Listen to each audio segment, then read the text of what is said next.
Eebli 15 guyyaa gootota Oromooti. Baga geessan. Gootota teenna haa yaadannu. Nama akkaan dinqisiifadhu. Gootota Oromoo nama 4 maqaa isinii waamu. Isinis hanga 3 sanii olii hanga dandeettan maqaa naa waamaa. Yoo hin dandeenye suuraa isaanii as jala naa kaa'uu hin dagatinaa. Galatoomaa. Jalqaba irratti namni an akkaan dinqisiifadhu fakkeenya isaa irraa fudhachuu yaalu. Jalqabatti Haaji Adam Saaddoos goota Baddaa Baalee.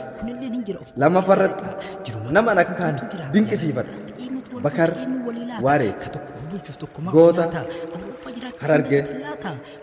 Afuraffarratti nama jabaa ejjennoo fi xiiqii akka isaa qabachuu ani barbaadu Jaalnadhii Gammadaa goota Arsiiti. Afuraffarratti Taaddasaa Birruu goota Shawaati. Nama kana afran akka malee dinqisiifadhu. Kuni ana kan dinqisiifadhu Jaalmo'eedha. Atiyoom nama dinqisiifadhu. Nama sanii olis yoo dandeessu maqaa isaanii as jala naa waamuu hin dagatin. Galatoomaa baja gootota ulfinna gootota Oromootiin isin gaafadhaa.